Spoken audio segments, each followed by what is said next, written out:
My name's Ross Beckley. I was with Fire and Rescue, or before that New South Wales Fire Brigade, stationed at Tukley and Wyong, as well as I was an instructor, casual instructor with the brigade.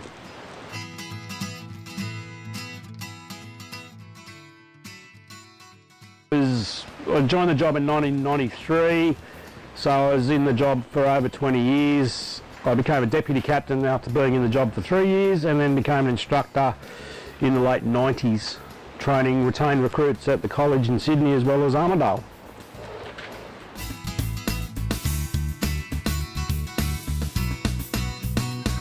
Initially I was in the swimming pool industry, so servicing and maintaining swimming pools. And then I got into photography because a friend of mine liked some photos that I was doing as a hobby and asked me to do some musician photos. So we got into the music industry, photographing bands and gigs and festivals.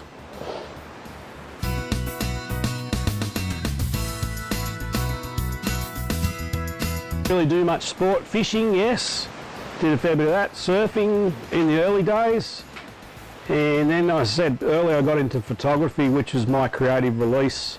Maybe because of some of the jobs that I'd been to, I used to use photography as an outlet, and I became, I like to think, pretty good at it.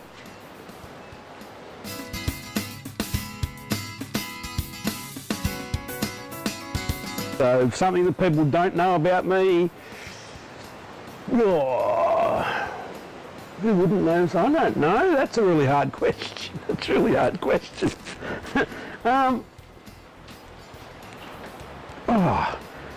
don't know.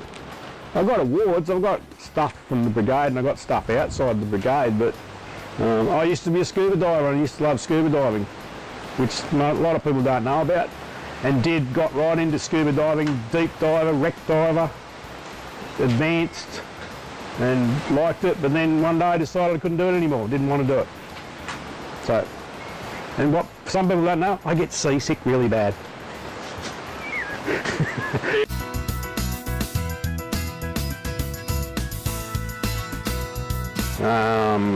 Definitely my other half, Ronnie, or Veronique.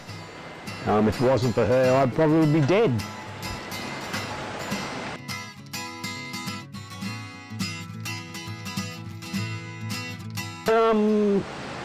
Duration-wise is probably the October fires on the Central Coast. That was like 21 hours straight. But I've been to a lot of jobs like a factory fires or a B-double on its roof with a driver trapped and deceased, for over 11 hours and unloading his truck. So there's depending on the defiance of big can be a big job for 11 hours or a big long duration job, and every job is unique, and it's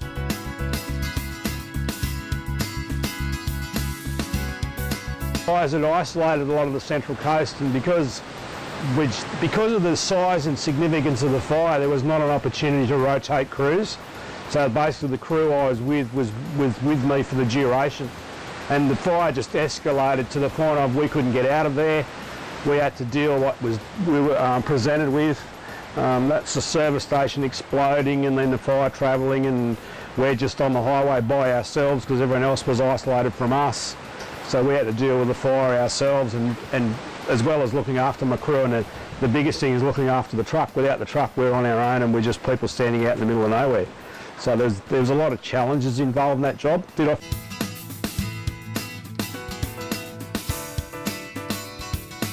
the part where I decided I didn't want to do firefighting anymore, which was October 13. Because I just thought I'd done everything, I'd seen everything, I didn't need to do it anymore.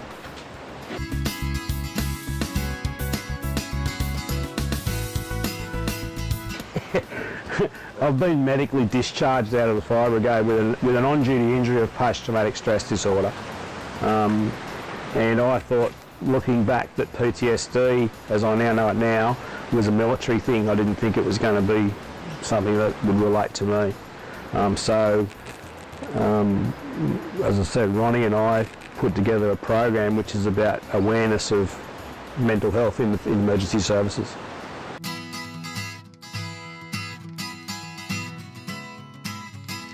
I'd do it again, definitely, but I'd go in there with a different head, so to speak, because of But would I know what I know now? Probably not. But that's the point of why I do what I do now, is to people to be aware of the stress that the job can create on your own life and your family life.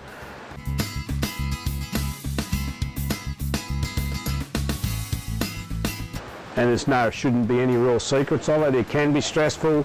It can be extremely rewarding and extremely beneficial. Yes, it feels good to go down a road hurtling out of the fire engine with lights and sirens. That's pretty cool. Do I miss the job itself? I miss the fires and the meeting of people that you meet along the way. Do I miss some of the politics and the paperwork involved? I don't miss that in one bit. But I miss the people and miss the work.